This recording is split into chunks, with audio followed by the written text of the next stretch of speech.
My first guest is an Emmy-nominated actor who stars in the very funny new show Intelligence, which is available now on Peacock. Here is the one and only David Schwimmer. Hey! Oh, it's so good to see you, buddy. How are you doing? I'm good. I'm good. Yeah, like all of us.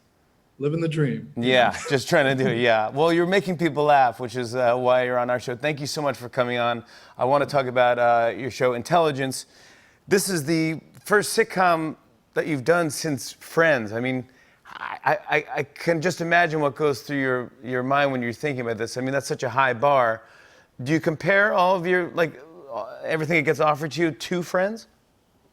I mean, I try not to. Honestly, I guess I've just been waiting for what I feel is kind of an original idea and a character that excites me and challenges me. But the one thing I guess I would say in terms of, that bar that was set so high on Friends is the collaborative spirit on that set. And so I do try to make sure that at least whatever show I'm going to sign up for has that same spirit, that kind of collaborative spirit, and as much as possible, no ego on set. And luckily, that's what I found with Nick Mohammed, who writes this show, Intelligence. And stars with me in the show. That's what I found in this show. So so far it's a blast. Is it true that you originally turned down Ross? I mean, you probably have been asked these questions a million times. I'm sorry, but is that real? That's real. Yeah. How? Walk me through this. Yeah. So I had a miserable experience on my first job as a series regular, just before Friends, about a year and a half before. And luckily, that show only went, we only made 12 episodes and then it was canceled. But I felt like, talk about collaborative process, I felt like I was not invited to play. My ideas were not interesting or listened to, or you were just someone reading someone else's lines, like just read it and get out of the way. Yeah. Basically I felt like a prop. They say just kind of shut up and say the line. Yeah. And I felt like, well, and you know this, I think, like when you sign up for a show, you're committing to 5 or 6 years of your life. And at that point I thought, this is horrible. I feel like it's a prison sentence. I mean, it's an exaggeration, but it just wasn't fun. And so when that show was canceled, thank goodness, I was like, I'm never doing another sitcom. Yeah. And I moved back to Chicago, and I was doing theater with my company, and I got the call from my agent about Friends, and I just said, no, I'm not doing it. Wow. So. And did you know David Crane and Marta Kauffman? Yeah, well, and this is what eventually happened. I got a call from Jim Burrows while I was in Chicago, who legendary director of, Taxi, Cheers, Frasier. And he was going to direct the pilot of Friends, which he did.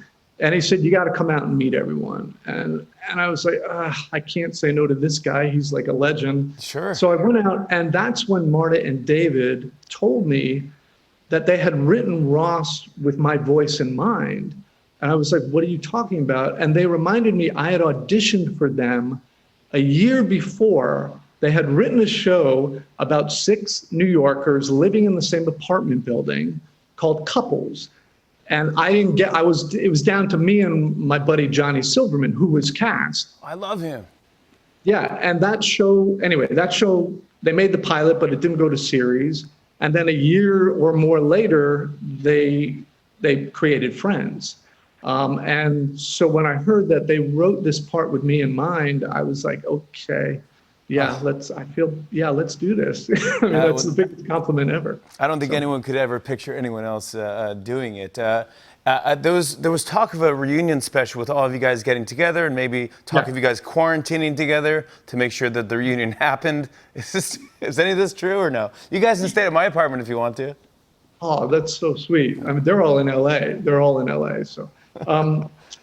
I'll come over anyway, just for. Good, you're invited. No problem. I'll leave the key with the doorman.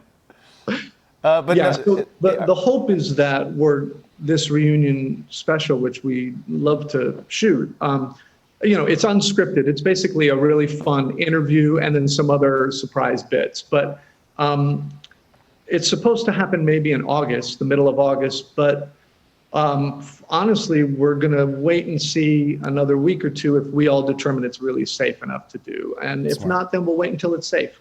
So I remember, I probably you don't remember, but I hung out with you in London. I think we were both doing parts in Band of Brothers. You had a bigger part than I had, but we went out to go see the Lennox Lewis fight, and this was after Friends. But man, you were the biggest star in that whole arena. yeah, I mean, I don't think I was a bigger draw than Lennox Lewis, but that night you were. I think that people were just screaming. I'm not sure if the people would pay to see me fight that night, or you and I fight. No, that would be so lame. Oh my maybe God. we were the undercard. Maybe that would have been. But were people?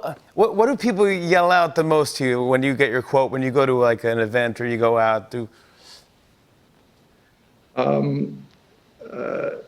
Hey, good looking. No, it's obviously there's going to be those people who feel compelled to yell pivot, or you were on a break. People are so passionately divided about whether or not they were on a break. Yeah, this is like a giant thing. People they have their sides. Can you say what right now, as you, David Schwimmer, where do you rely? Were they on a break or were they not on a break? Yeah, it's not even a question. They were on a break. I even love the way you delivered that. It's perfect. It's not even a question. Can you stick around? I want to talk about your new show. Okay. On and on and on. I said, and it's on.